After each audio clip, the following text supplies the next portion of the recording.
This video is made possible by NordVPN. Start protecting your internet experience today at nordvpn.com/biographics and use the code biographics to get 75% off a 3-year plan and also get a month for free.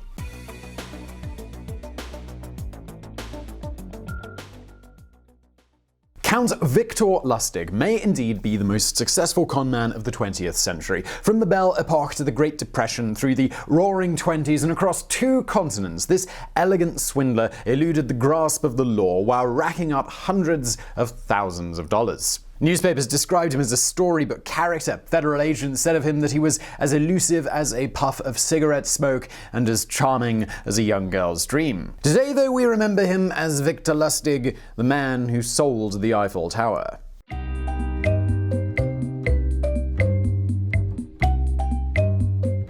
Count Victor Lustig was born on the 4th of January 1890 into an aristocratic Austro-Hungarian family. His birthplace was the town of Hostinje, back then part of the province of Bohemia in modern-day Czech Republic. Or at least that's one of the stories that he told.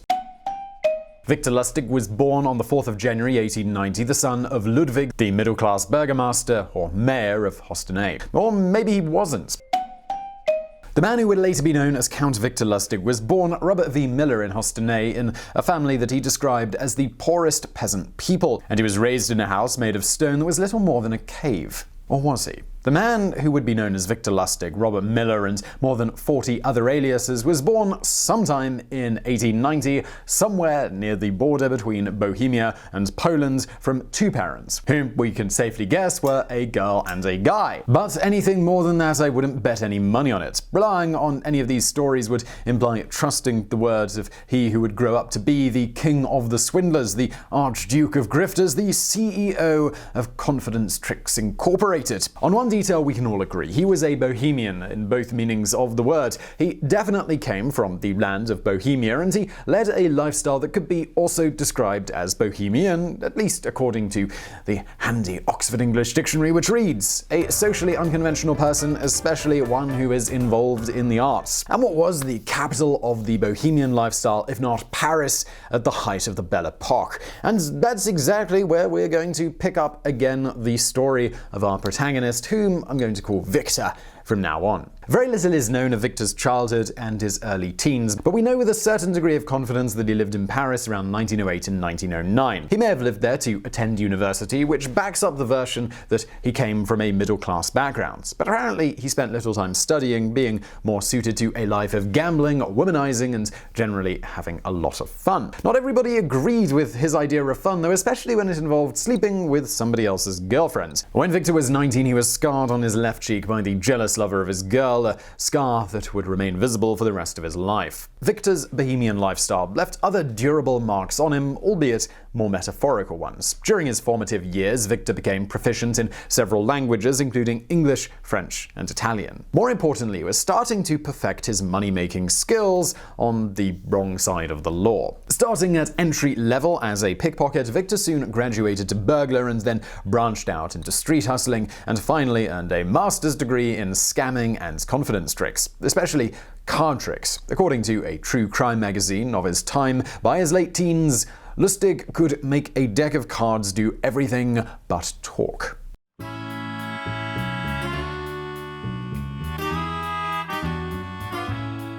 After clearing the pockets of many a Parisian, Victor moved to a new level of conmanship, being a conman aboard a cruise ship. Between 1909 and the outbreak of World War I, Victor traveled back and forth across the Atlantic from France to New York and back, picking his marks, in other words, his victims, among the nouveau rich traveling in first class. It was in this period that he created his most famous persona, the Count Victor Lustig, a nobleman from the fallen kingdom of Bohemia. He acquired a set of well-tailored clothes and affected his mannerisms to appear wealthy, aristocratic, but never boastful nor arrogant. And most of all, he looked worthy of confidence. Despite being in his early 20s, he managed to convince his marks that he was a Broadway producer in search of investors to put on a dazzling new musical show. This evolution into a smoother style of swindling did not happen by magic. Victor needed a master, and he found one during one of these Atlantic trips in Nicky Arnstein, an American professional gambler and con artist famous for being the husband of actress Fanny Brice.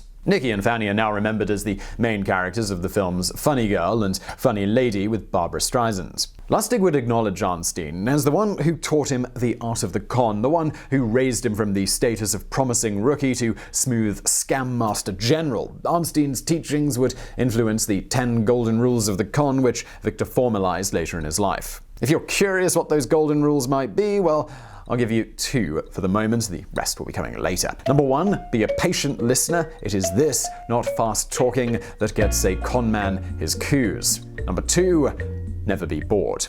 In this spirit, I will ask you to continue to listen patiently and try not to look too bored at this video. Let's continue with Lustig's life for the moment.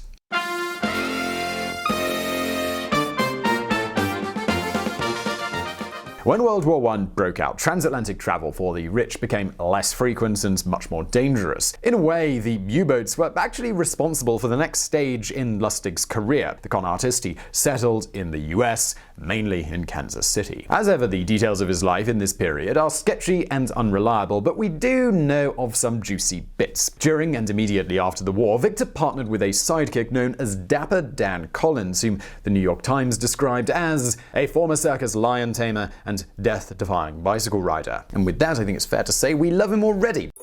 Smooth Victor and Dapper Dan's main scam was called the Romanian Money Box. This was an ordinary box fashioned to look like a complicated machine with rollers and dials. If you put a banknote inside it, say a $100 bill, and then inserted some chemicals, the machine would take 6 hours to print an identical copy of your money that was so realistic no bank teller could identify it as counterfeit. After 12 hours of recovery time, the Romanian box was ready to print another bill. The trick behind it was elaborate but brilliant. Step 1, collect a handful of $100 bills from your bank, ensuring their serial numbers are all sequential. Step 2, alter the banknote so they all have the same serial number. Step 3, keep one note for demonstration purposes and then stuff the other notes into the machine. Then find your marks and get them interested in the machine. Now demonstrate how the Romanian box works. Spend the 6 hours of time waiting with your marks while you wine and dine them. Step 6, open the box and voila, there are now 2 banknotes. Pretty cool, and your money has doubled. Next steps, to further convince the marks, take them to a bank and deposit the freshly printed bill. Watch them gasp with amazement when the bank teller fails to realize it's fake money. Final step, sell the Romanian box to your mark for anything up to $10,000, saying that it will repay itself very quickly. While the marks waited for the 12 hours for the machine to rest before they used it again, Lustig and Collins would skip town, ready to trick somebody else. The genius part of this con was that nobody would report it as a scam, because that would mean they were having to confess to counterfeiting. A similar scam, in the sense that it exploited the victim's dishonest leanings, took place in Montreal in the 1920s. Here, Victor gained the trust of a wealthy banker named Linus Merton. He first had his wallet stolen, and then he returned it intact. He then lured him into a gambling scheme. Victor said that his cousin Emil, perhaps Dapper Dan, was able to delay by 1 minute the telegraph wires relaying the results of horse races. This vital minute would allow Victor and Merton to always place winning bets. Lustig convinced the banker to place a bet for a whopping $30,000. No surprises here, the Lustig cousins very quickly disappeared from Canada. Again, they left behind a victim who was too ashamed and too guilty of bet fixing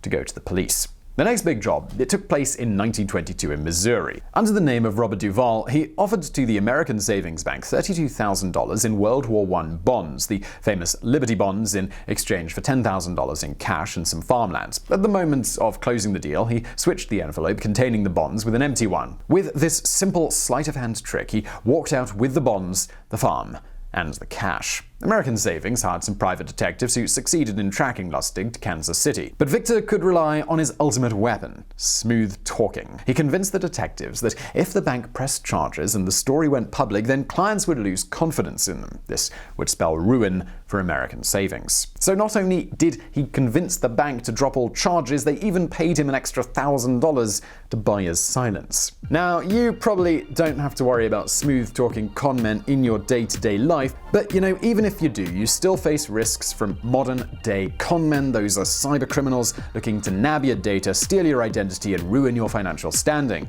Conmen, they just basically got smart to tech, and now it's a work-from-home job. They are lazy. And that's why, before we get into the biggest con today, I want to tell you about NordVPN. If you're buying things online and using a public Wi-Fi spot, think coffee shops, airports, etc., you really must be using a VPN, and that's where NordVPN comes in. I know it's tempting not to bother and just kind of hope for the best, but really those stories you read about online about people having their identity stolen and their financial standing ruined, they are real things that do happen to people. Whenever I'm on public Wi-Fi, I always just turn my VPN on and just leave it on, and then I don't have to worry about anyone stealing my data. But it's not all about security. You can also use it to change the country that you appear to be in, so you can get content that might normally be only available in specific geographic locations. NordVPN is super fast, so watching a video is a breeze. There's no lag whatsoever. If you've ever used VPNs and thought they were slow, well, no more with NordVPN. And you could use it on all of your devices very, very easily. Android, Chrome, Windows, Linux, and on 6 different devices at the same time with just one account. There are also no logs kept at all, unlike companies based in Europe or the US. NordVPN is based in Panama, so they don't have to keep logs at all. This is excellent for your privacy. Indeed, they are the only VPN to get a perfect score from PCMag. So start protecting your internet experience today at nordvpn.com/biographics. Use the code biographics to get 75% off a 3-year plan and a month for free. And let's crack on with today's video, shall we?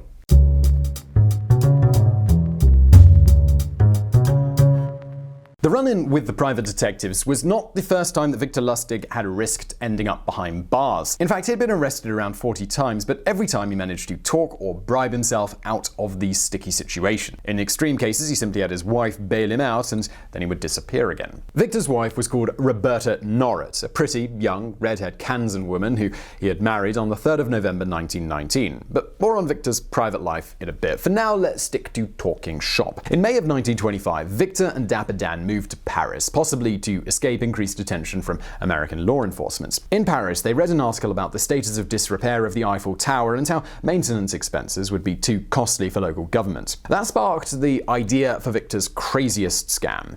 He would sell the Eiffel Tower. The idea was actually not that crazy. The tower had been erected in 1889 as a temporary structure to be taken down no later than 1909, and yet it was still standing. It was expensive to maintain, and the public opinion was split about it, many considering it a bit of an eyesore. So how about the French government just decided to sell it as scrap metal? Lustig carefully prepared his con. He first forged a set of stationery for the ministry in charge of posts and telegraphs. This was realistic, as the tower was used as a giant post to transmit radio signals. He then used the letter to summon the 5 largest scrap metal dealers in Paris. They were invited to an exclusive meeting at the Hôtel de Crillon. Here was the deal. The French government was considering tearing down the Eiffel Tower and selling its pieces as scrap metal. Lustig insisted that the 5 dealers kept quiet about it, as the government did not want it to leak to the press. At the meeting, Victor identified the fish that he was going to catch, the conveniently named André Poisson. His business was relatively small compared to the others, and because of that, was low in self-esteem. Lustig arranged a separate meeting with Poisson and, expressing sympathy for his budding business, offered the deal to him in exchange for a sizable kickback. It was thus that Count Victor Lustig not only sold the Eiffel Tower as a heap of scrap metal, but he also pocketed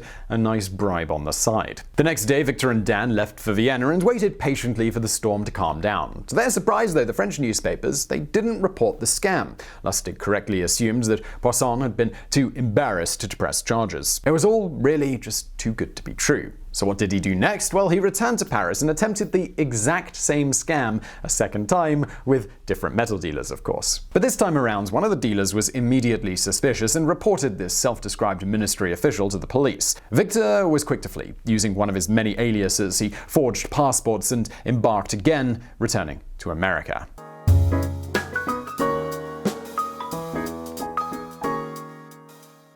Upon returning to the US, Lustig set to work again. He clearly got a kick out of performing his confidence tricks, but he also needed to fund a very expensive lifestyle. He and his wife Roberta had a daughter, Betty Jean, and their living arrangements were very costly. Roberta and Betty Jean moved constantly from town to town, living in hotels. This was Lustig's idea, to keep them secret and avoid that they could be traced back to him to prevent their capture. To make up for this unconventional lifestyle, Victor lavished them with gifts. When the girl reached school age, he signed her up for an expensive Catholic boarding school in Pittsburgh, run by an order of nuns. I guess he was looking for a better moral example than himself. On top of this, Lustig had to look after his second unofficial wife, or rather his long-term mistress, Billie Mae Scheibel, a notorious brothel madam. The long-suffering Roberta was patient enough to put up with basically being just a courier for bail money, but she could not tolerate her husband's affair with Billie Mae, nor the additional philandering on the side, so she ultimately divorced him. They had a heartwarming reunion in which Roberta literally tried to kill him by running him over with her car, but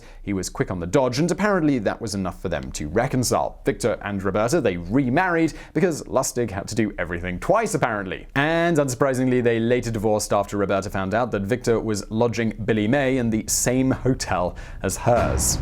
While Lustig was not working his charms with the ladies, he was always looking for new tricks. He probably thought that scamming schmucks was a bit too easy, so he set on to scamming Chicago's most dangerous resident, Al Capone. The plan was basic. Lustig convinced Capone to loan him $50,000 to buy some stock that would guarantee a sure profit. He then deposited the cash in a bank and just waited.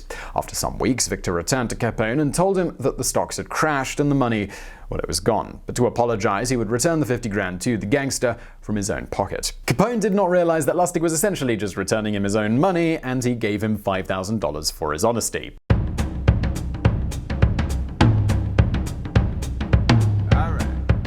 Victor's next money-making scheme was literally about making money. In the early 1930s, at the height of the Great Depression, Victor got into counterfeiting with two new accomplices, a chemist named Tom Shaw and an engraver called William Watts. They were so successful that they managed to produce and circulate over $1 million worth of fake money. The Treasury was so concerned that there was a genuine worry that this would imbalance the US economy. This was one step too far, and it got the attention of the Secret Service and one agent in particular, Italian-American Peter Ribano. This is sort of ironic because Ribano means they steal in Italian. For our friends who are not familiar with US law enforcement, let me clarify one thing. Today, the Secret Service is associated with the personal protection of the president and other high-ranking officials. Its original task, however, was and still is to track down and arrest counterfeiters. It was only after President McKinley's assassination that the Secret Service was assigned to protect the president, because at the time they were the only agency with federal jurisdiction. And how about a fun fact here? Do you know how Secret Service personnel introduce themselves?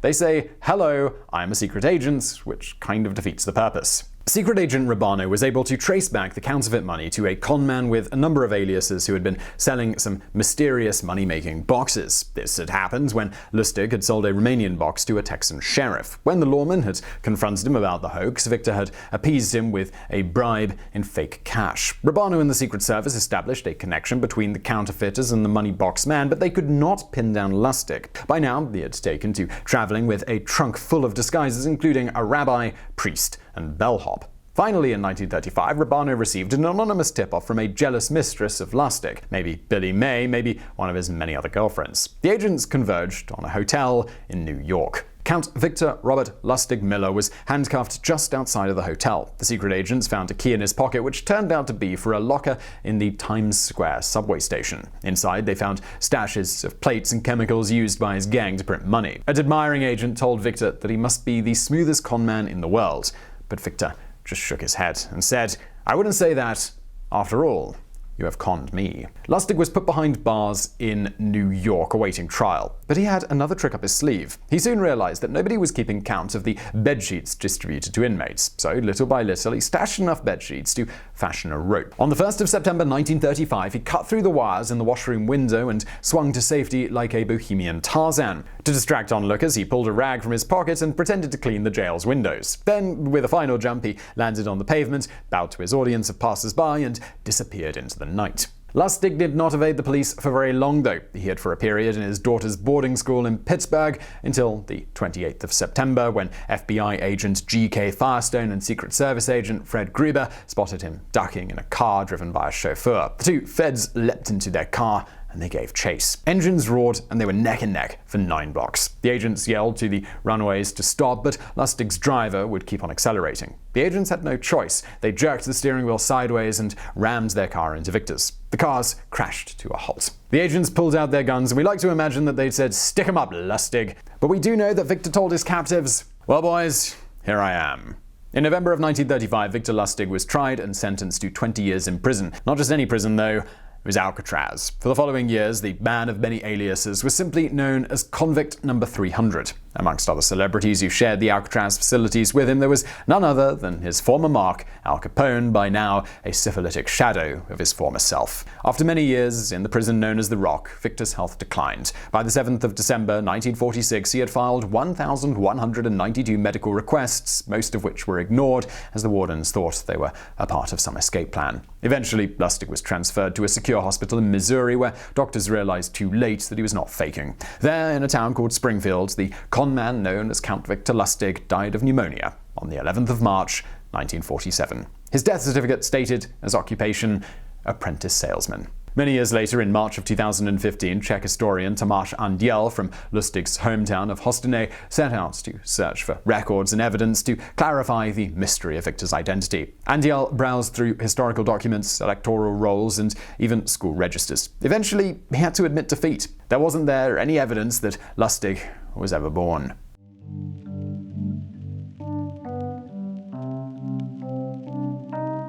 He may not have left us a clear answer on his identity, but Victor Lustig did leave us with a clear set of rules on how to pull off the perfect con, and here they are. Number 1, be a patient listener. It is this, not fast talking, that gets a con man his coups. Number 2, never look bored.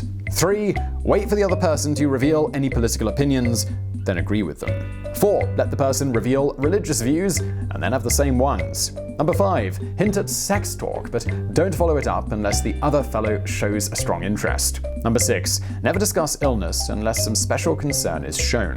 Number 7, never pry into a person's personal circumstances. They'll tell you all eventually. Number 8, never boast, just let your importance be quietly obvious. Number 9, never be untidy. Number 10, never get drunk. Now, we at Biographics, we don't endorse this advice to swindle, scam, or bamboozle your fellow human beings. However, we must admit that these are pretty good pieces of advice when it comes to engaging with someone and creating a meaningful connection. After all, these rules could apply to a successful first date or a job interview, except for number 5, don't hint at sex talk when you're at a job interview. It's not going to go well. And maybe that's the key to Victor Lustig's illegal but incredible successes. Not the elaborate Romanian boxes, not the sleight of hand, and not even the counterfeiting skills, but simply his ability to connect with others, charm them, and make them feel important before robbing them blind.